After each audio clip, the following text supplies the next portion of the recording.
Welcome to Dante's Inferno podcast. I'm your host, Dante Quitman. Got a very special guest in here. We got Angel Clade in the building. Hi. Hey. I'm good. First lady of the podcast. Oh, wow. Yeah. Love that. Yeah. Diversity. Inclusive. No, I'm Okay. just messing around. So let's get into how where you originally from and how'd you get started in the stand up. Okay. I'm from Georgia. Nice. Suburbs of Georgia. Nice. Represent. I'm not going to dox myself. That's good. Nah, but yeah, suburbs of Georgia. And like, I always tell people like, which kind of makes me a fraud. Growing up, I didn't even like watch comedy. I was never somebody who like seeked out looking into comedians and stuff like that. Okay. Which people are like, how did this happen?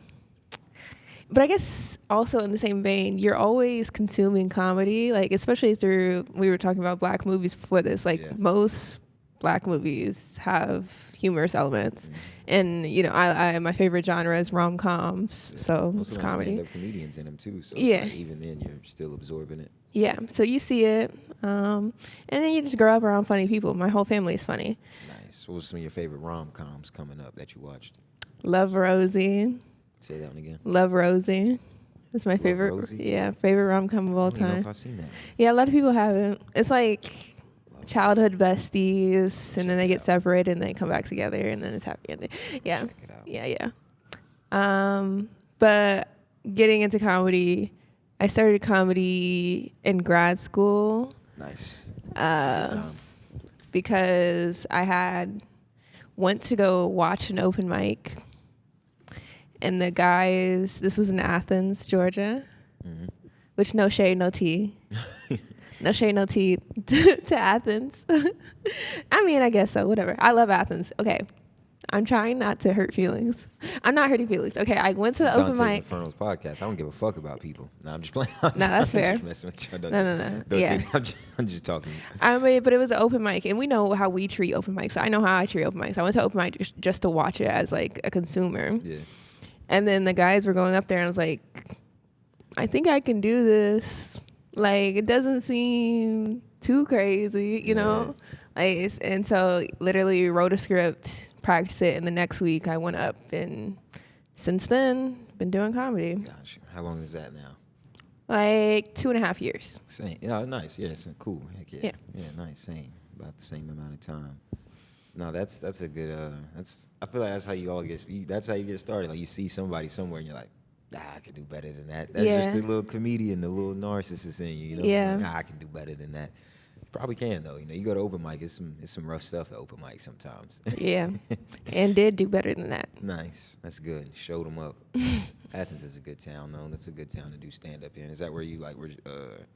Is that like you just went there that one time and then you got started like in Atlanta, or you went around there and then around the college town, or how'd you? So yeah, I stayed in Athens for a year because I was finishing grad school, and so I was mostly in the Athens comedy scene. But I would come to Atlanta a bit. Like if OGs know, I used to go to Tin Roof before Tin Roof. before shut down. Tin Roof and then Limerick after, because you could hit like 2-3 mics on Tuesdays. Back then. Which it's crazy to say back then was like just like 6 months ago. Yeah. Like, well, maybe a year ago now. But yeah. That was one of the first places I went when I moved down here. Was Tin Roof. I went there a few times, and then it closed down. R.I.P. Solid spot. But yeah, so I started comedy in Athens, and then I moved to Atlanta for a job. And then when I moved here, of course, I started doing comedy mostly here. But I go back to Athens every now and then. Gotta go back to where you started. Yeah. It's always fun. Yeah. You get to see people, show how much you've grown. Mm-hmm. Yeah, I like that. I seen you recently. Did you you went to New Orleans, right? Yeah. How was that? It was a good time. Yeah, it was fun. It was the Black Girls Giggles Festival. Hey, represent. Yes, which I like to say that it was my first real festival. I was in the Athens Comedy Festival before that, but that was Athens, my home scene. It was just like going back home. Travel. Yeah, but the Black Girls Giggles Festival was like my first official festival, and yeah, I met so many girls. And then also since doing that, I've done another festival, the Lookout Comedy Festival. Nice. which was also a good experience. Not trying to hurt any feelings, but the dynamic of like the Black Girl Giggles, since it was all Black women, it's like we're besties, we're king, we're having fun, we're going out. It's a party. Whereas Lookout Comedy Festival, I was still like getting along, of course, with people, but just like to have my first experience being surrounded by Black women and just like everybody's so supportive and, you know, we're just all like taking pictures and chopping it up. Yeah, it was a good hang, and it's just like a different dynamic. What was the favorite parts of New Orleans, like outside of the comedy, just visiting the city? I didn't do that much sightseeing, unfortunately. No, you was on the grind. It was working. It was a business trip. Yeah, and one of the girls who went with us, she forgot her ID in Georgia. So you fucking up. I ain't gonna lie. You out the group for the next trip. And she was the one who drove us, so it was kind of like, whoa. How you How you drive, didn't bring the license, now you can't get in. That's always rough, man, having that friend that forget the ID. Yeah. That's one of the worst. Man. But, you know. You gotta go to Chuck E. Cheese and shit because of this person. But it was cool. We didn't stay that long, so I need to go back, honestly. Yeah. I've missed out on New Orleans twice. I'm supposed to go twice now, and I haven't. Not for like comedy, just for vacation. Fun. Yeah. Missed it twice. Well, you gotta go. Got to. I want to. Did you get any good food at least while you was there? Yeah, we were on that street that people can probably name that I don't know the name of, but Urban? I guess so. I don't know. Okay.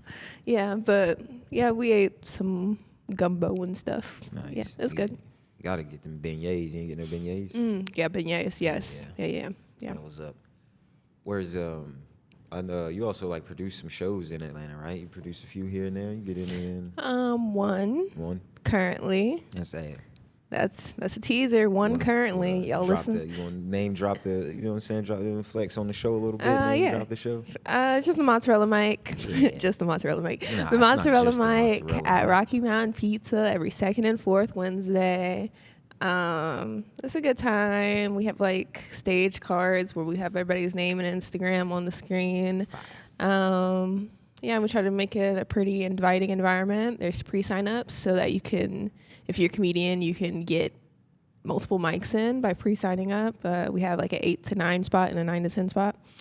And it's fun. We have stickers. Hey, gotta have the merch. That's a good way to get the word out. Yeah. I like it. What do you like about running shows? Okay.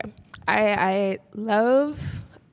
Okay, it's the difference also between running open mics and running shows. Fair enough. Running the open mic is fun because you get to meet a lot of different people and it's like networking, especially with the new people in the scene and like introducing them to like where they can get the most out of doing stand-up. Running shows, though, I love curating a lineup. When I was in Athens, too, I would run a couple like shows, not like weekly or like regular shows, but like one-off shows, and making the lineup is the best part.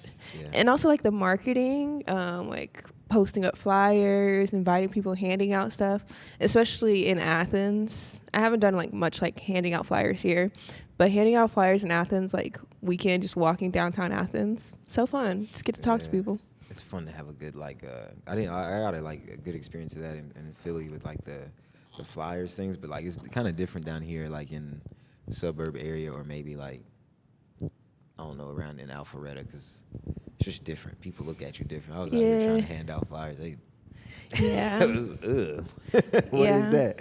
But no, that's great. That's good that you like to get in there and market. It's one of my favorite parts about the shows too, is like trying to like spread the word, like, hey, we got some dope stuff coming. How do you like balance your lineups? What you like to go like with a heavy set with the women, or you like to go with balance it, lean it?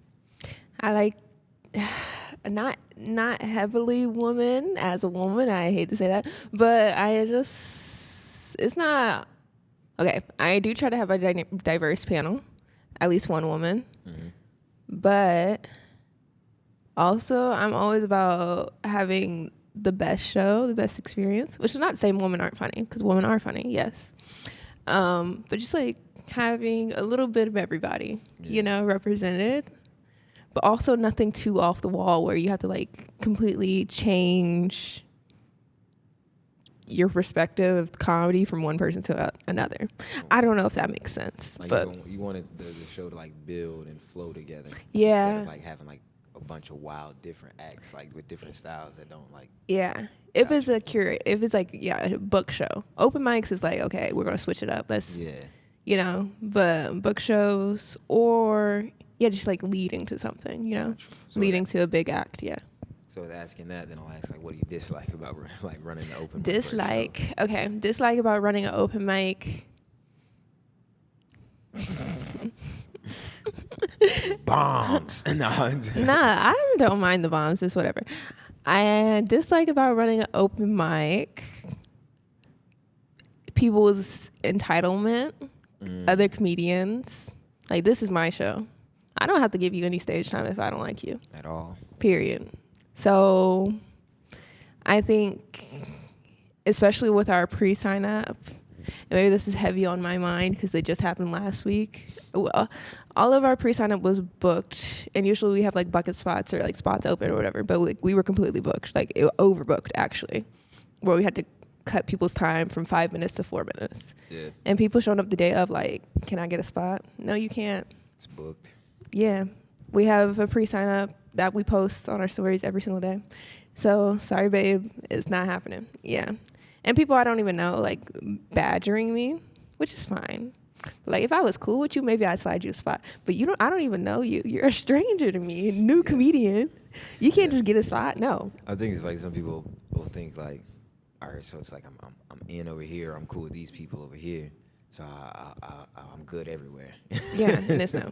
It's all about just, meeting people and talking. You got to talk to people. That's another thing I got to get better at, too. You can't just show up to the open mic. You don't talk to the host or nobody. You just expecting, like, somebody walk up to you and tell you when you're going up. You got to, comedy's it's a social thing, We got to get better at networking, and I do anyway. I think everybody do. Yeah. I'll be in and out of there, man. I don't know. But with that being said, and I'll get back to the question too. This is also something that I hate in comedy. People being overly friendly with me and they don't even know me. Oh yeah, that's sick.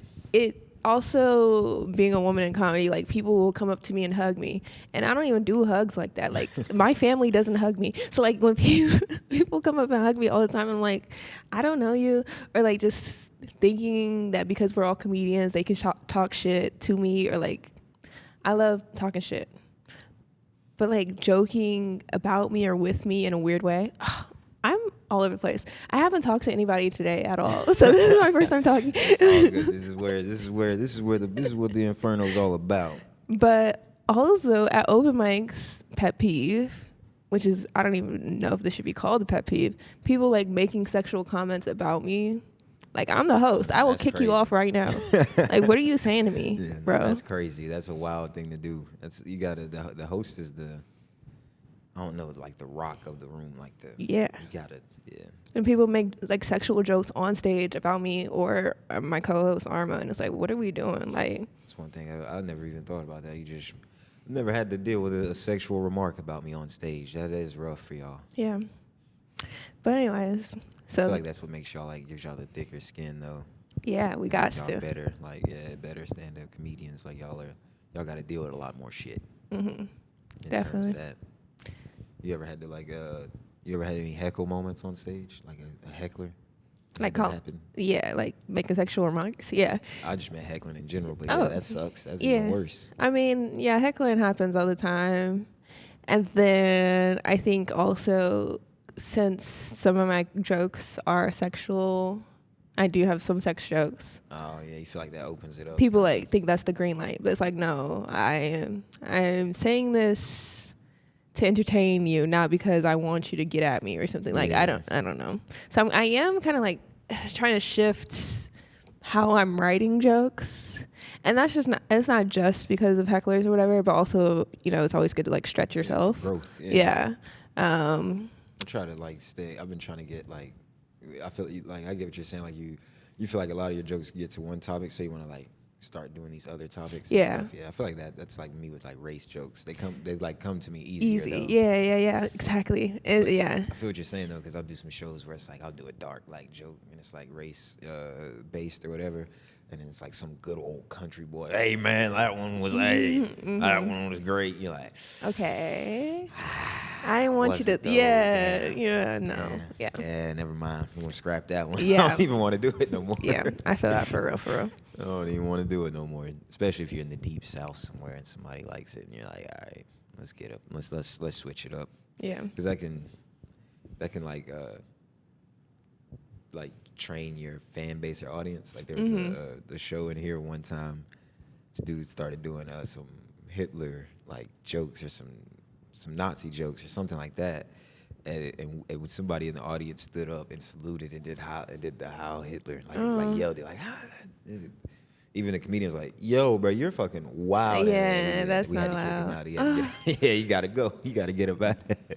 Damn. You gotta get up out of here. I mean, deserved, but also he knew it too. He was like, yeah, you're right. All right, sorry guys, and just left. Like he wasn't even fighting it or nothing. It's also the fact that he thought he could just interrupt the show with that. Like, what? Okay. Like out of all the things you're gonna interrupt the show with, you chose one of the most heinous, hateful things. That's crazy. Crazy wow, for wow, real. Wow. For real. What's your like writing process? You like to do it on like some people like the iPhone, some people like to just write down a word and then riff it on stage, or you like the laptop? What do you like to get down? Right now, it's been mostly iPhone. Because I am not the type of person who can just be like, I need to sit down for an hour and write jokes. My brain doesn't work like that. It's like when something is happening in the moment and I think something that's funny, I'm like, oh, let me write this down. So I usually only have my phone. I do carry around a notebook, but I just haven't been using it. I don't know. Used to write everything on paper. Nice. But the initial idea, always iPhone first. And then sometimes I'll move it to notebook, write my initial idea, and then like try to build a little bit. But also like writing on stage a little bit at open mics. Nice. But it's hard. At that. I'm not like a very scripted person. I don't be trying to get into riffing and I guess crowd work, but I just I'm trying to get out of being so scripted, and I think also just like having a comfortable space, like my own mic. I'm like, I can say whatever I want right now, like, definitely. But that helps having that home base. Yeah, where you can finding that place where you don't mind bombing. Yeah, like where you're just like, that's where you really find that's where like them tin roof places and stuff really came in clutch.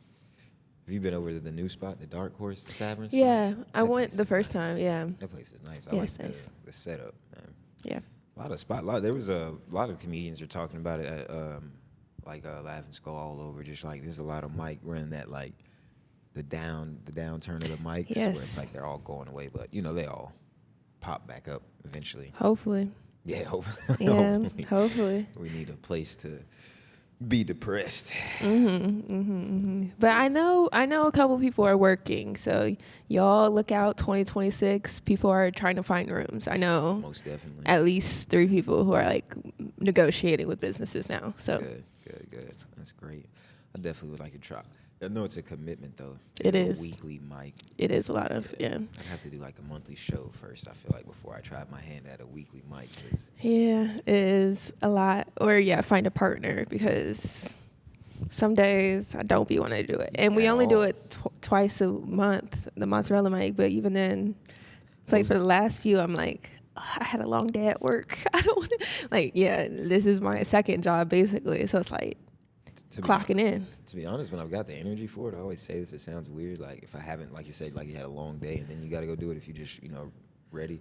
I actually like hosting open mics more than shows. Like hosting the open mic's pretty fun. Yeah, because you could be goofy. Yeah, it's not necessarily. And low stakes. Yeah. And that's usually where you like are your funniest because you're not worried about parameters. But hosting the shows is, that's tough swinging. Yeah. That first like spot is tough because you're setting the whole tone. Bombing as a host is rough. You feel like, damn, I just ruined this whole show. But it happens to the best of us. I don't know. Yeah, it definitely does. But that's where like you get good at is that host spot. Yeah. Where we What are some things you got planned out for this year for your comedy goals? Comedy goals. I'm not trying to. I'm like superstitious. I'm like, I don't know if I want to speak it. You gotta throw it out there, speak it into existence. You seem like one of them comedians that's into affirmations and shit. Yeah, but I just keep it to myself. No, actually, I don't keep any of my. If you ask me a question, I will tell you all my business. But the fact that it's on camera, like so many people know too much about me. I want. Start telling some lies. That's what I do. I just throw some lies out there about myself. That way people don't know what to believe. You know what I mean? Okay. Just make up something. I'm allergic to potatoes. That's a good one. Yeah. Throw it out there. You always got to throw some fake out there just to misdirect. This year, I'm going to become an alcoholic. That's damn. No, I'm not. I'm sober, kind of. Sober leaning, I suppose. I don't know. I'm sober. I am sober. I am sober. Start using that, sober leaning. I am sober, but recently I got drunk for the first time in 4 years. Oh, you fell off the wagon. No. I wanted to challenge myself. Oh, on stage? You did it on stage? No. Just in life. Gotcha. Because I'm like low-key scared of alcohol. So. It's a good fear to have. Anyways, I don't know. That's not related to comedy, but it definitely is. Alcoholism? Yeah, I guess so. That's peanut butter and jelly. Yeah. But we get no. What was you saying for your comedy goals? My comedy goals, I want to get past at one of the big clubs. Nice. Working on it. More festivals, hopefully. Yeah. I just don't know what to apply to. But I just need to do the research and apply to stuff. And I don't know. I want to, last year, me and Eddie Carter, we had a birthday show, and I like to do that again this Shout year. out to Eddie, man. Yeah, love Eddie. He's a good guy. He's one of my favorite comics. Make fun of him every time I see him. Yes, he's good to make fun of. just got that look like, yeah. Come on, throw your best one at me. So probably do that again. Hell yeah. And more travel. Why not? Why not? That's the whole point of the thing. You gonna step into improv with him? You gonna get in there and yuck it up with him? I've done one of his like improv jams. And like he was like, within the first 5 minutes on stage, you said no like 5 times. And I was like, well, I didn't know the rules, so I didn't know. Yes, and. But he was like, I said no, but he said I did good in a way that I still like pushed the scene forward or whatever. But yeah, I probably should do more improv. I'd like to get into it. I did one improv class a long time ago. I'd do it. I'll just step in there, mess around. It feels like definitely it's like one of them out of your comfort zone type of things. Yeah, definitely. Yeah, it's you be up there feeling like I don't know, but I think stand up and improv like obviously go hand in hand with each other. I got to get better at riffing. Yeah, definitely. Do you have any goals though? I want to start doing some like sketches, like some content like that. Like I definitely want to start doing some stuff like that, like filming some sketches. I just don't know. I have some written out, but I don't know if I have I got to start writing sketches more in tune with my budget. Okay. Like, something that's actually like I can actually pull off. I'll be writing a crazy sketch like car chasing, like explosions. Drewski. Yeah, let's start small. Yeah, you need to start small first, yes. and then I'll work my way up. But sketches, I've been working on I like to do screenwriting too, so I've been working on this like pilot. I want to have that done by the end of the year, and then I want to have like at least like 25 or 30 minutes, which I think I do have. Do you want to actually like perform it though, or you just want to be confident that you have it? Perform it, because I think I have. I just haven't. I've done 22 minutes. That's like the most I've ever done. Yeah. So I think I got 30. I just want to you just got to find like where to put everything, I guess, and figure out what type of material I want to do. Yeah. I feel like that's the hard part. Finding your voice. Yeah. But like people say like you don't find your voice until like 7 years in. Yeah. But I also feel like low key, our generation is like pushing past some of the expectations or some of the stuff that was put in place before, which is not to like flex on, like I'm saying, like not to say like I'm goated or whatever, but like, I don't know, like something about us now, I'm seeing more progress than what I've been told about how comedy works. Yeah, this definitely changed. It's not the same game at all. Yeah. Like I feel like you used to have to be able to be like mainstream and to be able to be sold or marketable to everybody, and now it's just like, nah, you can find your like niche audience. Yeah. And just go crazy with that. Yeah. Which is good in some ways, but also has its downsides. So bad, Yeah. There's a lot of. I feel like the older generation is just mad because, like, I'll be honest, they were more talented. I feel like they had more talent but just less exposure. Mm-hmm. And now our generation has more exposure and less talent. And yeah. not to say like there's not like dope comedians. It's just like back then, if you were a headliner, it meant like you were like a strong stand-up comedian. And now a headliner just means like you can just sell that many. However many tickets for that venue. Mm-hmm. Yeah. Different strokes for different folks. Definitely, yeah. But yeah, even like saying that you want 30 minutes, which I've also done 30 minutes before. Nice. Or whatever. Yeah, I think I've done 30. But people are like, in your first year, you should have a tight 5. In your second year, you should have a tight 10. Yeah. And then it's like, why? Low-key, I feel like sometimes I'm like, maybe guilty or like, why am I even accepting the opportunities to do 30 minutes when it's like I'm just a baby in comedy? But I shouldn't be like that, because it's like they're asking me for a reason, and I'm not like just like fucking around for a half hour. Like I actually have jokes. It's just like weird to call myself the headliner sometimes. Yeah. In like indie shows, of course, I'm not like headlining Helium. That's how it starts, though. And plus, I think everybody doesn't realize this, and I think everybody like gets caught up in other people's things when it's like everybody's journey is gonna be different. Like some people, I think that's the comedian's big thing with like the envy part is like so and so gets a gig there before, but like this comedian's like, well, I had to do this and this and this to get that gig. This person's only done this, so it's like some people feel like, oh, that person doesn't deserve it. But it's just like everybody's journey is gonna be different. Everybody like gets spots, I think, that somebody else looks at like, oh, I want that spot, and while somebody's looking at your spot saying that, you're looking at somebody else like, damn, I wish I could. So it's just I am. Yeah, everybody's got stuff like that. You know what I mean? We all got a different journey. It's all gonna be different. Yeah. As long as it's funny. That's all that matters. Yeah, be funny. As long as it's funny. Yeah. That would suck to get super big and famous and not be funny. Well, I can name names. I won't name names. This is the Inferno podcast. I talk shit about everybody. Fuck yeah. No, I'm just kidding. I don't be talking shit about nobody. I ain't trying to start nothing. This isn't Club Shay Shay. Nah. Not yet. Not yet. No. Hey, so you don't start beef on here? You don't have any beef that you discuss on here? I try to amp up the roast battles. Let me see. Can I talk shit about? Let me see. I actually heard Abdul flatten one of Eddie's tires. Oh. Yeah. That's crazy. Some slimy shit right That's there. very slimy. But Abdul told me it's because he flattened his tires because Eddie had stole his hummus.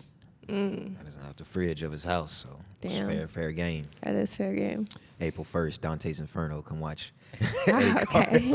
Eddie Carter versus Abdul Aziz Muhammad in a roast battle. Yeah, okay. That's the only beef I really be trying to promote. Okay, that'll be a fun matchup. Oh yeah, I gotta see if I'm available that day to come watch. Yeah, April Fool's Day. Cool. Cool. I like roast battles. But it's hard. It's only fun if they like each other. Yeah. Yes. That's one of the dangerous part about me is I'm like still getting to know people on the scene, and I don't know who has the hidden beefs and stuff. Who has real beef? Yeah, I'm gonna accidentally set something up or line something up. Ask me and I'll divulge all the tea. I don't know why I didn't think of that. I gotta start asking all the just black ask. Women on the circuit. Yeah, we know. Gossip. Yeah, of course. Yeah. I a treasure trove of information. Or Michael Worst. Michael Worst got the. Every time I see Michael Worst, he's like, "What's the tea? What's happening?" And if I don't have anything, he has something. So you can't help to know what's going on the scene. Yeah, you gotta know. Gotta know. Who is I wanted to ask you, who are some of your favorite like comedians? Who are your favorite? Because I remember you said you didn't have that like traditional into like stand up. So who are some of your favorite comedians and how you got into them? Okay. Favorite comedians. Okay, Zainab Johnson. Oh yeah, nice. Black woman, love her. Just found her on Instagram, watched her special.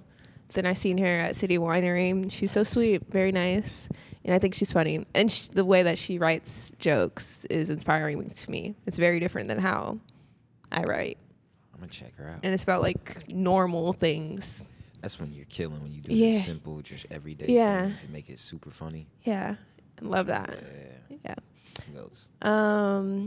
Then I don't know if this counts as comedians. I listen to podcasts, The Read with Kid Fury and Crystal, and they're funny, and I like them.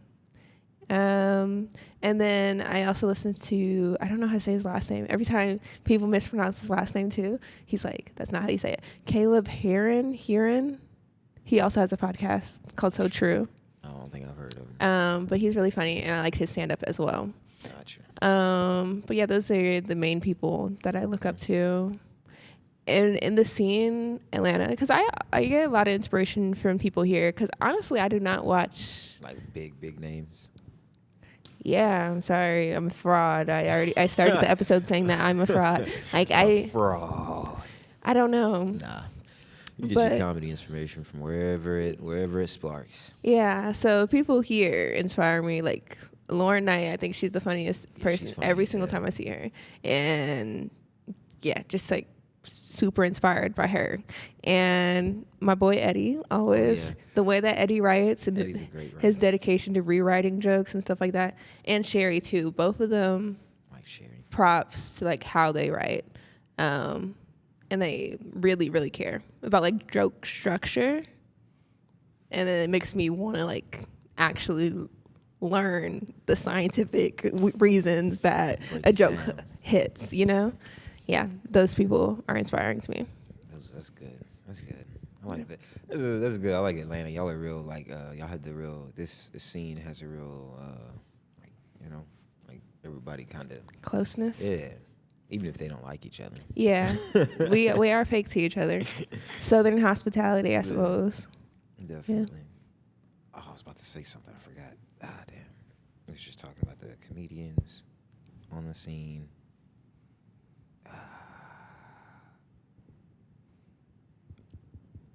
Oh, I lost it. It's gone. It's okay. Damn, it's probably the fluoride they've been putting in the water and shit fucking us up. What's your favorite meal here? Meal here? I eat so much food from this comedy club. That chicken parm sandwich is smacking. Never had it. Okay, gotta get that next time. Okay. Chicken parm sandwich. We got the chicken Caesar wrap now too. Yeah, I ate that. Yeah. And then the burgers are good. Okay. Mm-hmm. Yeah, I'm living off comedy club food. I probably won't make it to 43. I feel that for real. No, I'll be eating the salads though, for real. Gotta at least get 2 to 3 in during the week. Otherwise, their salads are good as well. Oh yeah, that Greek banging. Yeah. Not just plugging because I work here, but. No, I asked. I did ask. Yeah. What's some of the like famous comedy clubs that you want to perform at? One of them ones you gotta hit before. Zanies. Nashville fun. Or Chicago? Oh, Nashville. Yeah. I heard a lot of good stuff about that one. Yeah, I don't know. Chicago maybe too. I've never been to Chicago. I was. I have been to Chicago. Yeah. Sorry, I went on a trip in high school. Forgot. Jealous. Yeah. I got scammed. I almost got scammed one time to do a show in Chicago. How? This lady emailed me and said she was gonna pay me like $3,000, and they like emailed this like fake check and everything. Damn. And they was like, I'm gonna fly you out. They said they were like contract and everything. It was like fake company. I felt like the whole nine. Like, but I think they just wanted to get like your social security or something. Or maybe it was real and I just missed out on some money. But it seemed probably sketchy. Fake. So I was like, nah. Yeah. Somebody once asked me to come to New York and to do a show.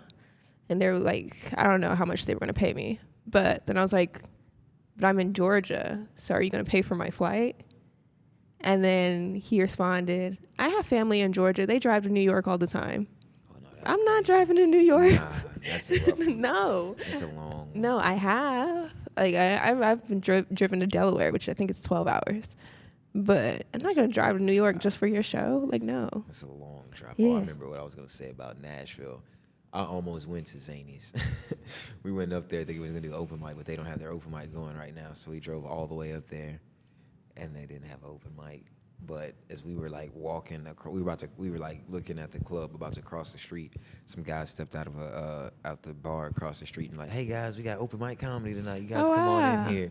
And we were like, we're comedians. We're about to go do the open mic at Zany's. They was like, there's no open mic at Zany's. It was like, oh, but I think it's called the 8th Room in Nashville. They do an open mic. Okay, cool. That's Pretty like fire. crazy fate. Yeah, that was wild. It sucks that they didn't have the open mic, Yeah, but at least we still got to go. Yeah, still got to do some time in Nashville. It was Yeah. dope. And they said that Prince had performed at this place. Oh wow. I think it was like a bar with a stage. Mm-hmm. Real nice place too. And they said Prince had performed there a long time ago. So it still turned out to be pretty cool. I'm so glad we didn't come all the way up here and didn't get to do stand-up. Yeah, that was sick for yeah. What's the longest you've ever driven for the shortest amount of time comedy?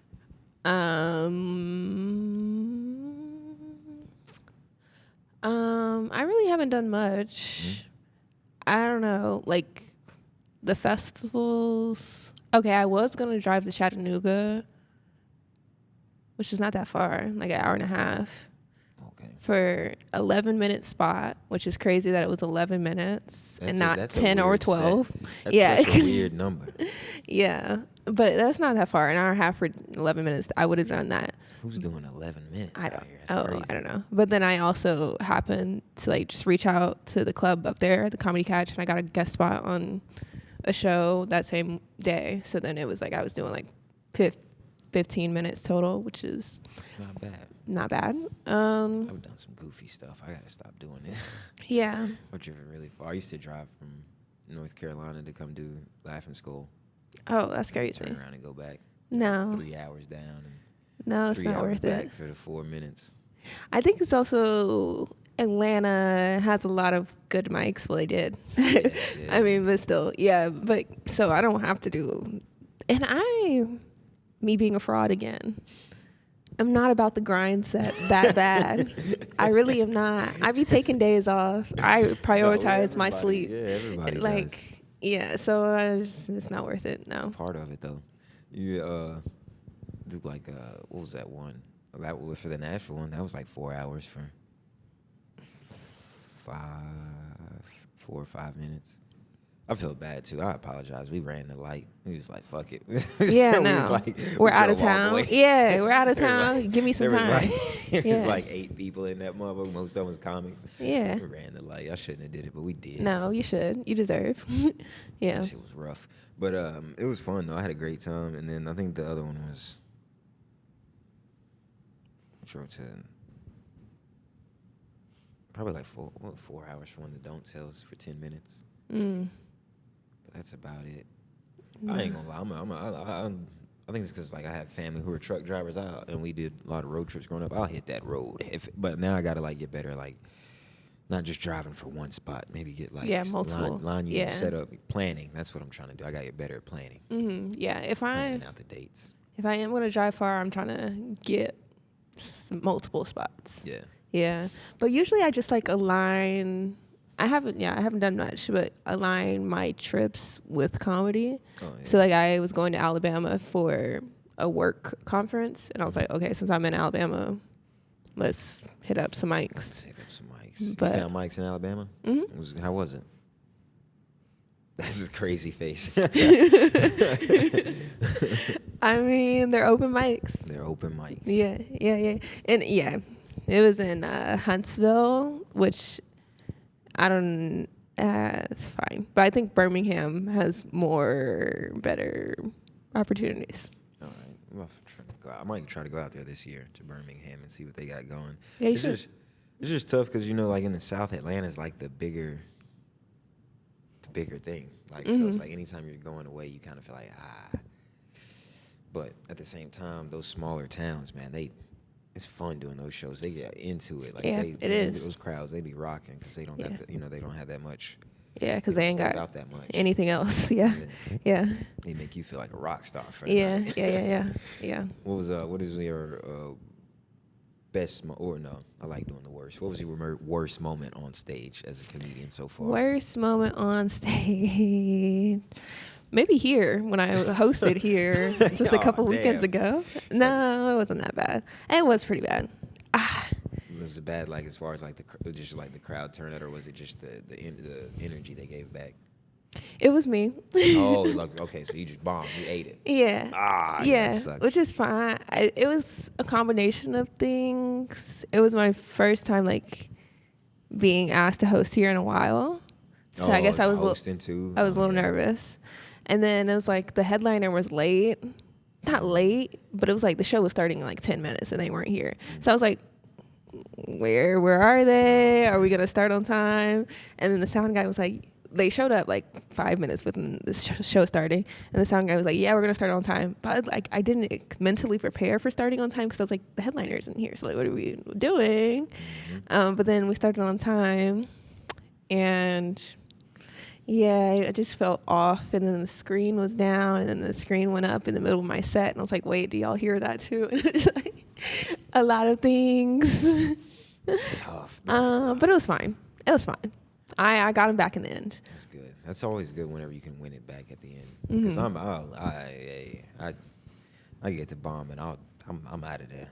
Yeah. I'll be like, all right, let's go on and wrap this Pack it up. Yeah. I bombed a few weeks ago at the Laughing School. Well, not like bombed. Just my thing is that I don't mind. My thing is, I guess I don't care if I do care, but I don't mind that much if the joke doesn't land or they don't find it funny. I just don't like whenever I don't have that, like, you don't know what you're gonna say and the unprepared part. Yeah. What's next? Yeah. Yeah, and you're silent. That's when I'm like, this is the worst. I don't know the next joke I'm about to say. I'm blanking. I don't got nothing. They can see it. It's been quiet for about 19 seconds, or just that part. That's when it's. Yeah, that does suck. Because I find it funny if they don't find the joke funny. Me personally, just because I'm like, I laughed out loud writing this. Yeah, you don't understand me. Like that's funny to me, but I can still have a good time. But whenever I'm just, that's when that forehead sweat starts coming across. Oh yeah. What's like the worst show? I don't know why I'm interviewing you, but whatever. It's a good thing to do. It's a fun back and forth. Like the worst show experience. Okay, I'll give my example. Like one time I did a show in this building that had like no AC. It was hot as hell. And we started like an hour late because they thought people were going to show up, but they didn't. So I was just sweating. And then I, of course, showed up like early because I'm a comedian and trying to show up on time. So I show up early. So I was sweating for like an hour and a half, just like dripping in sweat, just sitting there. And it's like bad. And then the people come and they're also like miserable because it's way too hot. Like have you had anything like that? Like not necessarily the set, just the external. Yeah, okay. Everything. Yeah. I'm trying to think like cold or hot, sweaty, stinky. Let me see. I guess I'm pretty spoiled now. I'm thinking about it. See, I have had both. I've also had a show where it was like freezing cold. It was like in a warehouse. Oh. And then like people don't want to laugh because they're literally like, yeah. It's like we shouldn't be doing like fingers are frozen. It's horrible. Nobody wants to laugh when it's too cold or too hot. Like they just want to go home. I guess as far as like that, the only experience like rough ones. It's like in like big buildings where like there was a big space on the inside, so it's like you can't really hear me that well. Yeah, the sound is echo. That. And then that was really it. Was the sound? I was in twice. I was in like a place where it's like it's just way too big in here, and it's like the sound's like traveling weird, and people are spread out super far. Yeah. And then other than that was one time we did one of the shows in a yoga studio, and like imagine like behind us, like audience is right here, but behind us there's a big glass wall. So like the first show was like 7:30. It's like summertime, so the first show is still daylight. So it's like they were all like looking at themselves, in the mirror. And they just were not laughing. Like they were all just that's weird. Like that. The second show was great because it got dark, and then it wasn't really an issue. But the first show, they were all just super like tight. Like it was one of them shows where if they laugh, it stopped Immediately. laughing like that. Yeah. Those are the weirdest shows. You know how it's gonna go. You're like, oh man, y'all cutting the laugh short. Yeah. I hate those. Yeah. Those are my worst ones. What do you like to do? You've been working on like clean material any, or do you like to stay blue, or you like do a bit of both? Bit of both. I'm working on a new bit that's clean. Back in Athens, they had a monthly clean open mic. So it like forced me to write clean. That's what we need to do. We need that, yeah. We need a clean mic. But I haven't been back to that mic in a minute, which makes me realize like, and I don't really rely on curse words, but it is different between writing clean, like squeaky clean. So I need to get back into it. I don't know. But I'm not writing anything right now. I'm kind of low-key uninspired, but damn. I know it sucks. You just out here floating in purgatory, yeah. just in the wind. Yeah, it does suck because I do keep getting like some cooler opportunities. And like, I'm still telling the jokes that I wrote a while ago. But I mean, everybody does it, so it's not bad. But I wish I had something more. You gotta hit them new ones though. It keeps you like, yeah. Because I think sometimes I definitely went through this where you can forget how to perform new material. You know, because you're used to your regular jokes, so you say those with like the confidence because you know they're gonna hit, and then you do those new jokes where you're just saying it and you're not sure of it, and the audience can tell. Yeah. It's like I had to shake back recently, but I'm you know, it'll. I think you got it. As long as you keep the thoughts going, you can always come up with something.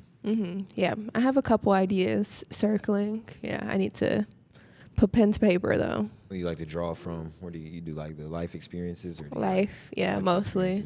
Yeah, I wish I was somebody who could just like talk about pumpkin pie or something. I don't know, but like it's mostly life. You could talk about pumpkin pie? I could. What to you is funny about pumpkin pie? Pumpkins are a fruit, but people don't think about them as fruit. I honestly didn't think that was a fruit. That's crazy. They are a fruit. I studied plants. Yeah, they have. See, you studied plant. Come on, man. Come on. You got a pumpkin. I'll be looking for the pumpkin joke here soon. Pumpkin joke. Yeah, they have seeds and they come from a flower, so they are fruit. That is the definition of fruit. All right. I think you're on to something already. Am I? I didn't laugh, but yeah. Okay, that's just a fact. It was just a fact. It was not. It was not a joke. There's something on the way. Yeah. What do you have? You got anything coming up you want to plug? Like any upcoming shows? I can have this out by next week. Next week on the 25th, it is Mozzarella Mike. I'll have this out before the 25th. What's today? Damn, oh shit. Today is the 20. Nope. It was the 15th. Okay, 15th, I'll have this out yes. before the 25th. Yes. Okay, so 25th is Mozzarella Mike. So if you're a comedian, if you want to sign up, hit me up. If you're a watcher, customer, audience. Yep. If you're an audience, you just want to watch. It's always a fun time, and I'll give you a sticker if you come. The 26th, Thursday the 26th, I will be doing Set the Tone show with Tone of the South, Tone Favors. It's on Edgewood. You can follow me to find the address or whatever. And then the 27th, Friday the 27th. Nope, Saturday the 27th. Saturday the 27th. No, the 27th is Friday. And I am doing something that day. I forget what it is. But you could probably find that on her Instagram, which is Angel Clade. Oh, 27th I'll be at Alley Stage. Nice. Yes. Alley Alley Stage in Marietta hosting. Dope spot. Yes. Yeah. On my Instagram. Wait, I got those dates wrong, guys. It's okay. The 27th is Tone Show. The 28th is Alley Stage. But you can follow me on Instagram at Angel Clade, ANGELCLADE, to find all the information and details. Nice. Yes. I think I'm doing something the 26th too, but yeah, you can find me on Instagram to figure that out. She's a person. She says funny things. Follow her. Sometimes. This has been Dante's Inferno's podcast. Thanks for tuning in. Appreciate you for coming. Bye. Thank you. Till next time, y'all.